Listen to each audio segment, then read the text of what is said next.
Hello नमस्कार दोस्तों, welcome to our YouTube channel only success.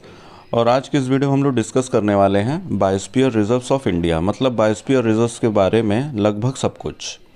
इसमें लिस्टिंग क्या क्या है, इसमें कौन सा बायोस्फीयर रिजर्व कहाँ है, यूनेस्को का बायोस्फीयर रिजर्व कहाँ है, और मतलब इंडिया में कब शुरू हुआ, कैसे हुआ, थोड़ा सा फैक्ट्स, थोड़ा सा इन्फॉर्मेशन, थोड़ा सा लिस्ट।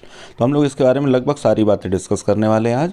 और चलिए जल्दी से जो हमारे नए व्यूअर्स हैं तो जल्दी सब्सक्राइब कर लें, लाइक कर लें, और जिससे कि इस पूरे वीडियो को आप लोग एंजॉय कर पाएँ।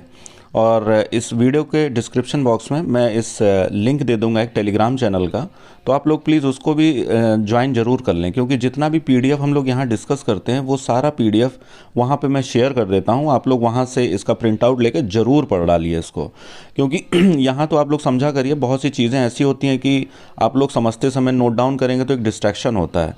और जो भी हमारे दोस्त हैं जो हिंदी मीडियम से हैं तो उससे कोई दिक्कत नहीं है, मैं पूरा वीडियो हिंदी में भी इसको समझाता हूँ और इंग्लिश में तो रहता ही रहता है। तो बिल्कुल बेफिक्र होकर, निश्चिंत होकर इस टॉपिक को यहाँ से पढ़ने के बाद में आपको पूरा रट जाने वाला है। तो इसमें थोड़ा थोड़ा कहीं कहीं ट्रिक्स हैं, हम लोग ट्रिक भी डिस्कस करेंगे।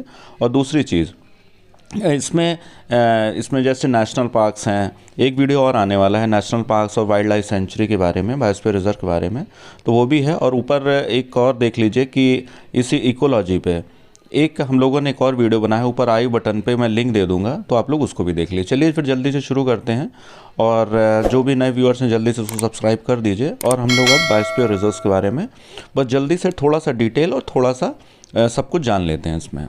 सबसे पहले शुरू करते हैं यहाँ से नोट से। इसमें थोड़ा सा फैक्चुअल इन्फॉर्मेशन है, इसमें थोड़ा जान लेते हैं। ये आपके पीटी पॉइंट ऑफ व्यू से पीसीएस या यूपीएससी में इंपॉर्टेंट है, या कोई भी वनडे एग्जाम में जैसे रेलवे हो गया, एसएससी हो गया, यहाँ से इतनी इन्फॉर्मेशन आपको कम से कम 5 से 7 फैक्ट्स मिल जाएंगे। ठीक है, बाकी इस टॉपिक से इकोलॉजी वाले बायोस्फीयर रिजर्व से आपका एक भी टॉपिक मिस नहीं होगा, तो बिल्कुल निश्चिंत रहिए, बेफिक्र रहिए। शुरू हो जाते हैं हम लोग। The term biosphere was coined by geologist Edward Suez. Edward Suez ने जो बायोस्फीयर है टर्म है इसका कॉइन किया था। कॉइन का मतलब होता है कि इन्होंने ये शब्द बनाया था, एडवर्ड स्वेस। ये एक फैक्चुअल इन्फॉर्मेशन है, इंपॉर्टेंट है, आपको पता होना चाहिए एडवर्ड स्वेस के बारे में। दूसरा, UNESCO started man and biosphere programme in 1971। तो यूनेस्को ने मैन एंड बायोस्फीयर प्रोग्राम जो है 1971 में शुरू किया था। बेसिकली बायोस्फीयर रिजर्व में होता क्या है, बायोस्फीयर रिजर्व एक ऐसा एरिया है, जैसे नेशनल पार्क में क्या होता है, कोई पर्टिकुलर फौना यानी कि एनिमल या इसमें प्रोटेक्ट करने के लिए एक एरिया को कंजर्व कर दिया जाता है। उसमें कोई भी ह्यूमन एक्टिविटी बिल्कुल भी परमिटेड नहीं होती है। वाइल्ड लाइफ सेंचुरी में क्या होता है कि उसमें लिमिटेड ह्यूमन एक्टिविटी परमिटेड होती है। तो वाइल्ड लाइफ सेंचुरी में ये होता है, इसका एरिया थोड़ा बड़ा होता है वाइल्ड लाइफ सेंचुरी का। अब बायोस्फीयर रिजर्व में क्या होता है, इसका एरिया इन दोनों से बहुत ज़्यादा बड़ा होता है, मतलब कुछ 1000 स्क्वायर किलोमीटर भी हो सकता है, कुछ 100 स्क्वायर किलोमीटर भी हो सकता है। तो पर यहाँ पे जो ह्यूमन एक्टिविटीज़ होती हैं, ये मतलब वाइल्ड लाइफ से थोड़ा सा ज़्यादा यहाँ पे लिबर्टी रहती है। मतलब रेस्ट्रिक्शंस तो होते हैं, पर यहाँ पे उतने ज़्यादा रेस्ट्रिक्शंस नहीं होते हैं। तो यहाँ पे मतलब एनिमल्स, प्लांट्स और ह्यूमन कम्युनिटीज़ तीनों को कंजर्व किया जाता है बायोस्फीयर रिजर्व में। ठीक है, तो एक बड़े एरिया को प्रिजर्व करने के लिए यूनेस्को ने मैन एंड बायोस्फीयर प्रोग्राम 1971 में शुरू किया था। ये फैक्चुअल इन्फॉर्मेशन है, पता होना चाहिए आपको। दूसरा है कि इंडिया में नेशनल बायोस्फीयर प्रोग्राम कब शुरू हुआ, 1986 में। मतलब यूनेस्को ने 71 में शुरू किया, लेकिन नेशनल बायोस्फीयर प्रोग्राम शुरू है 1986 में। ये आपको पता होना चाहिए, दोनों में मिक्स मत करिए, कंफ्यूज मत होइए बिल्कुल भी।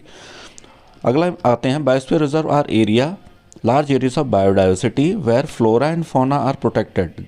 There are 18 reserves in India. वही flora and fauna, plants, fauna होता है एनिमल को बोलते हैं, फ्लोरा होता है प्लांट्स को बोलते हैं।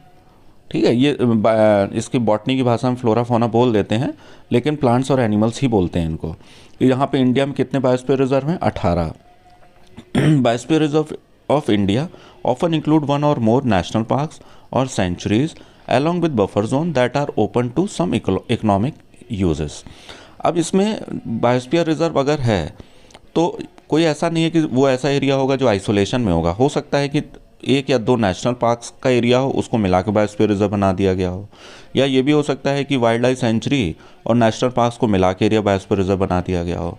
और यहाँ पे कुछ हद तक इकोनॉमिक एक्टिविटी, मतलब जैसे इसको ये हो गया, इस एरिया में डिस्ट्रीब्यूट करते हैं, तो जो बफर जोन, ये कोर जोन होता है, ठीक है, ये बाहर वाला होता है बफर जोन, जहाँ पे फ्लोरा और फौना लीस्ट अफेक्टेड होता है इकोलॉजी या ह्यूमन एक्टिविटी से, तो ये बफर जोन होता है। यहाँ पे ह्यूमन एक्टिविटी यहाँ पे परमिटेड होती है बफर जोन में, तो यहाँ पे इकोनॉमिक एक्टिविटी भी करते हैं, पूरी तरह रिस्ट्रिक्टेड नहीं होता है। अगले पॉइंट डिस्कस कर लेते हैं। Biosphere is a global ecosystem composed of living organisms and non living factors from which they drive energy and nutrients. वही है, इसमें living and non living organisms दोनों होते हैं। अगला पॉइंट देख लेते हैं। It can also termed as zone of life on earth. In general sense, biospheres are and closed self-regulating system containing ecosystem. तो इसमें क्या है, मतलब इसमें क्लोज सिस्टम होता है। क्लोज सिस्टम मतलब कि यहाँ पे लिविंग भी रहता है, नॉन लिविंग भी रहता है, तो आपस में एक्सचेंज ऑफ एनर्जी होती रहती है। तो ये बेसिकली ये एक ब्रीफ इंट्रोडक्शन है बायोस्फीयर के लिए।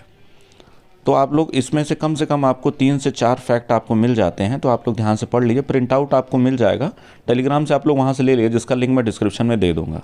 अब यहाँ पे जो 18 बायोस्फीयर रिजर्व्स हैं, उसको क्या किया है, यहाँ पे मैंने लिस्टिंग कर दी है। तो इसमें बायोस्फीयर रिजर्व से संबंधित एक भी क्वेश्चन अब बाहर नहीं जाने वाला है। जो भी रटना है, जो भी करना है, यहाँ से एकदम रट डालिए यार, एकदम पूरा यहाँ से ले लीजिए। अब जैसे जो बायोस्फीयर रिजर्व है, पहला बायोस्फीयर रिजर्व 1986 में नीलगिरी बायोस्फीयर रिजर्व, इंडिया ने नेशनल बायोस्फीयर रिजर्व इसको घोषित किया गया था। किस किस स्टेट में है, तमिल में है, केरला में है, कर्नाटका में है।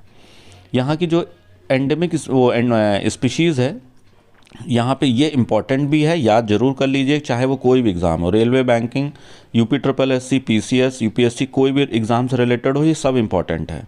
ऐसा कोई मत सोचिए कि हमारा क्या है, ये तो UPSC के लिए है या क्या PCS के लिए है, ये बैंकिंग के लिए, ऐसा नहीं है। ये सबके लिए उतना ही इंपॉर्टेंट है, ये टॉपिक ही इंपॉर्टेंट है।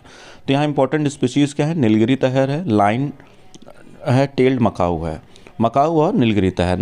अब यहाँ से याद ऐसे भी कर सकते हैं, नीलगिरी है तो नीलगिरी तहर हो गया, ठीक है। लाइन टेल्ड मकाऊ है, ये हमेशा इन्हीं मकाऊ को याद रखिए कि यहाँ नीलगिरी में ही पाया जाता है, तो कंफ्यूज होने की बात ही नहीं है। तो ये हो गया। अगला जो है दूसरा 1988 में Nanda Devi national biosphere reserve Uttarakhand में है। यहाँ पे कोई ऐसी स्पीशीज़ नहीं है याद करने वाली। अब इसको याद कैसे करना है, नंदा देवी मतलब कहाँ हो सकता है, जैसे उत्तराखंड में। उत्तराखंड क्या है, देवों की भूमि है। अब देव है, देवी देवता कहाँ पाए जाएंगे, उत्तराखंड में, तो नंदा देवी, तो ये उत्तराखंड में हो गया, ऐसे याद कर लीजिए। तीसरा है नॉकरेक, 1988 में इसको बायोस्फीयर रिजर्व घोषित किया गया था, ये मेघालय में है।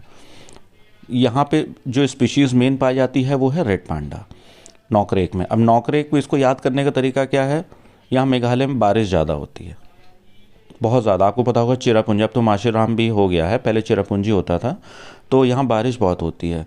तो बारिश को रोकना है, पर यहाँ बारिश रुक नहीं रही है, नो रेक, नो रख, तो ऐसे इसको ऐसे एक्रोनिम बना के सेट कर लीजिए। बेसिकली एक्रोनिम बनाने का पर्पस होता है कि आपको क्लिक हो जाए एग्जाम के टाइम पे, ठीक है। ना रुक, नो रेक, नोकरेक मेघालय में। चौथा है great Nicobar biosphere reserve, Nicobar है तो अंडमान निकोबार नाम ही इसमें शामिल है। यहाँ क्रोकोडाइल, सॉल्ट वाटर क्रोकोडाइल ये पाया जाता है, तो इससे बिल्कुल कंफ्यूज मत होइए कि क्रोकोडाइल जो है नॉर्थ इंडिया में चंबल में ही पाया जाता है, तो ऐसा नहीं है। सॉल्ट वाटर क्रोकोडाइल अंडमान और निकोबार में भी पाया जाता है।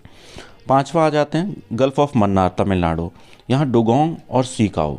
ये डुगोंग क्या होता है, ये बेसिकली वेजिटेरियन होती है, ये सीकाऊ के रूप से भी इसको जाना जाता है। तो तमिलनाडु और कोस्टल एरिया, वैसे कि तमिलनाडु हो गया, उड़ीसा हो गया, तो ये सब जो कोस्टल एरिया है साउथ में, वहाँ पाया जाता है। तो बेसिकली अब ये गल्फ ऑफ मन्नार भी तमिलनाडु में कोस्टल एरिया है, तो यहाँ पे ये सीकाऊ यहीं पाई जाती है। छठवां कर लेते हैं मानस रिजर्व, आसाम, आसाम मानस दोनों में सासा है, तो ऐसे इसको ऐसे याद कर लेते हैं, मानस आसाम कहाँ है, ये आपका है, ये बेसिकली आसाम में। अगला याद कर लेते हैं सुंदरबन, सुंदरबन बायोस्फीयर। जितनी डेट्स है देखिए, मैं एक एक नहीं बता रहा हूँ, ये PDF में आपको मिल ही जाएगा, तो PDF में आप लोग देख लीजिए जितना ये डेट्स हैं।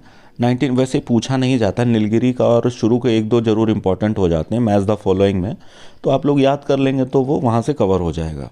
तो सुंदरबन है, आपको पता है बंगाल में है सुंदरबन, तो बंगाल का क्या है, टाइगर फेमस है, बंगाल टाइगर सुंदरबन में। बंगाल लिप्टन ताज़ा चाय, आपको पता ही होगा, ऐड बहुत आता था। तो लिप्टन ताज़ा चाय कहाँ है टाइगर। सिमलीपल, सिमलीपल मतलब हो गया उड़ीसा। यहाँ पे 1994 में बायोस्फीयर रिजर्व घोषित किया गया था। और इसमें जो स्पीशीज़ हैं मेन, एक तो गौर, दूसरा एलिफेंट, रॉयल बंगाल टाइगर भी पाया जाता है, मतलब हाथी हो गया। अब यहाँ पे उड़ीसा जो है ये बंगाल से बॉर्डर भी बनाता है। तो भाई अब ऐसा तो है नहीं कि बंगाल है तो यहाँ का टाइगर वहाँ नहीं पा सकते हैं। तो एक बॉर्डर जो होता है वो तो एक टेरिटरी तो रहेगी, पर इसमें क्या कहते हैं, फॉरेस्ट में या इस तरह के बायोस्फीयर रिजर्व में कोई टेरिटरी कोई ऐसी तो डिसाइडेड होती नहीं, बंगाल है तो आसाम उड़ीसा में नहीं जाएगी। तो इस तरह से नहीं होता है। तो वो बायोस्फीयर रिजर्व एक बड़ा एरिया होता है, तो उसमें बंगाल टाइगर भी पाया जाता है, वाइल्ड एनिफेल्ट भी होता है, गौर भी होता है, ये सिमलीपाल में। नौवा वाला डिस्कस कर लेते हैं, डिब्रू सिखोवा। तो ये हो गया आसाम में, ये गोल्डन लंगूर पाते हैं। गोल्डन लंगूर भी एक ही जगह पाया जाता है, वो भी आसाम में, डिब्रू सिखोवा। देहांग देबांग, ये अरुणाचल प्रदेश में है। यहाँ पे कोई ऐसी स्पीशीज़ नहीं है जो आपको याद करनी है। अगला बात कर लेते हैं 11वें नंबर का, 1919 में पचमढ़ी बायोस्फीयर रिजर्व, ये मध्य प्रदेश में है। पचमढ़ी, तो यहाँ पे जो पचमढ़ी, मढ़ी मध्य प्रदेश, पचमढ़ी मध्य प्रदेश, इसको ऐसे सेट कर लीजिए। पचमढ़ी, जहाँ मढ़ी होगी वहाँ मध्य प्रदेश हो गया, माँ से मढ़ी, माँ से मध्य प्रदेश। यहाँ क्या है, जायंट स्क्वायरल, फ्लाइंग स्क्वायरल, तो इसको यहाँ की स्पीशीज़ ये है। 12वां नंबर 2000 में कंचन जुदांगा, ये आज सिक्किम में है। पहले कंचनजंगा होता था, तो इसका जो प्रोनाउंसिएशन है ये हो गया कंचन जुदांगा। स्नो लेपर्ड, अब यहाँ पे ऊपर आसाम है, आपको पता है ये जो हिमालयन रीजन है यहाँ बहुत ही ठंडा होता है, कोल्डेस्ट रीजन है ये, एवरेस्ट भी यहीं पे ही है। तो स्नो लेपर्ड यहाँ पाया जाता है। स्नो लेपर्ड और भी पाया जाता है कोल्ड डिज़र्ट में, जो हिमाचल में एक और हमारा बायोस्फीयर रिजर्व है, वहाँ भी पाया जाता है। तो यहाँ पे सिक्किम में रेड पांडा और स्नो लेपर्ड। 13वें नंबर का है 2001 में अगस्थामलाई बायोस्फीयर रिजर्व, ये केरला और तमिलनाडु में। बहुत सी चीज़ें केरला और तमिलनाडु में मिक्सर हैं, क्योंकि वो हिली एरिया है, तो मतलब ऐसा एज सच कोई रिस्ट्रिक्टेड बाउंड्री नहीं है। तो इसका एरिया तमिलनाडु बहुत बड़ी हो जाती है, नीलगिरी जैसे, तो कर्नाटका तक एक्सटेंड हो जाती है। तो ये अगस्थमलाई बायोस्फीयर रिजर्व ये है आपका नीलगिरी तहर में, और एलिफेंट यहाँ पे पाया जाता है। देखिए नीलगिरी दिया भी है, तो नीलगिरी तहर यहाँ भी पाया जाता है और नीलगिरी में पाया जाता है। तो अगस्थमलाई केरला और तमिलनाडु दोनों में है। 14वें नंबर का है अचनकमार अमरकंटक, ये भी मध्य प्रदेश और छत्तीसगढ़ में। पहले छत्तीसगढ़ नहीं बना था, तो मध्य प्रदेश ही था खाली। तब वो रीजन जब अलग स्टेट में डिवाइड हो गया है, तो ये हो गया है 2 में। अमरकंटक कहाँ है, मध्य प्रदेश और छत्तीसगढ़ में। यहाँ पे भी ऐसी कोई स्पीशीज़ है नहीं। 15वें नंबर का है great run of Kutch, Gujarat है। यहाँ पे कच्छ में यहाँ पे जो है जंगली गधे, गधे पूरे देश में एक ही जगह पाए जाते हैं, वो भी रन ऑफ कच्छ में। तो बिल्कुल याद रखिए 2008 में इसको बायोस्फीयर रिजर्व घोषित किया गया था। और मतलब ऐसे समझिए ना, रन ऑफ कच्छ कहाँ है, ये पाकिस्तान की तरफ है। यहाँ पाकिस्तान है, तो पाकिस्तान में गधे पाए जाते हैं, तो कच्छ भी में ही गधे पाए जाते हैं, तो इसको ऐसे याद कर लीजिए। 16वें नंबर का है कोल्ड डिजर्ट, वही बात जो हो रही थी, वहाँ स्नो लियोपर्ड पाया जाता है, हिमाचल प्रदेश में है। 17वें नंबर का 2010 में शेषाचलम हिल्स, ये आंध्र प्रदेश में। यहाँ पे ऐसी कोई स्पीशीज़ नहीं पाई जाती है, तो ये शेषाचलम। इसमें हिंदी में भी वही सेम नाम है, जो भी दोस्त मेरे देख रहे हैं, तो ऐसा कुछ नहीं कि हिंदी में कुछ अलग नाम हो, इसमें वो सेम नाम है। 18वें नंबर पे जो सबसे लेटेस्ट जो डिसाइड हुआ है, पन्ना बायोस्फीयर रिजर्व। पन्ना के आपको पता होगा डायमंड बहुत फेमस होते हैं, ठीक है। तो पन्ना रिजर्व हो गया, जो मध्य प्रदेश में पाया जाता है। टाइगर है, चीतल है, चिंकारा, स्लोथ बियर, तो ये सारी चीज़ें वहाँ पाया जाता है। तो नाम सब है ही, तो आप लोग ये इसको याद कर लिए। अच्छा, एक और चीज़ है, biosphere reserve of India listed under UNESCO. अब ये तो इंडिया का बायोस्फीयर रिजर्व होगा, लेकिन इनमें से 12 ऐसे रिजर्व्स हैं बायोस्फीयर रिजर्व जिसको यूनेस्को ने रिकॉग्नाइज़ किया हुआ है, मतलब जो यूनेस्को के पैरामीटर्स में फिट होते हैं man and biosphere reserve programme के क्राइटेरिया के अंदर।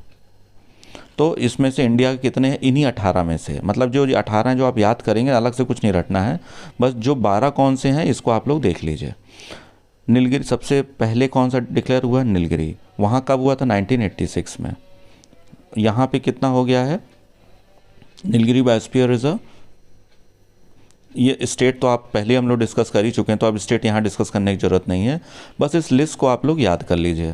ठीक है, अब लिस्ट में है क्या, नीलगिरी है, दूसरे नंबर पर गल्फ ऑफ मन्नार है तमिलनाडु, तीसरा है सुंदरबन, बस ये एरिया है, ये ईयर है जो, ये कुछ कुछ का आप लोग याद कर लीजिए क्योंकि ये ईयर भी पूछ लेता है किस ईयर में यूनेस्को ने इनको रिकग्नाइज़ किया है।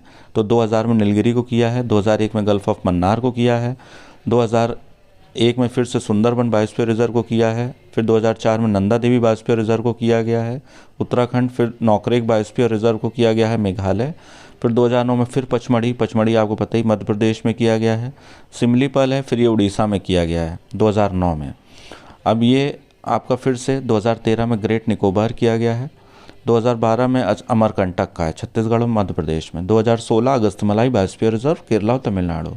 अब इसमें स्पीशीज़ मैंने मेंशन नहीं की हैं क्योंकि स्पीशीज़ सारी ऊपर मेंशन है, ज़बरदस्ती फिर उसको करने की ज़रूरत नहीं है, स्पीशीज़ वहाँ से देख लीजिए, यहाँ खाली आप लोग लिस्ट देख लीजिए। तो जो लास्ट में जो हुआ है ये हमारा 2020 में पन्ना बायोस्फीयर रिजर्व, ये मध्य प्रदेश में है।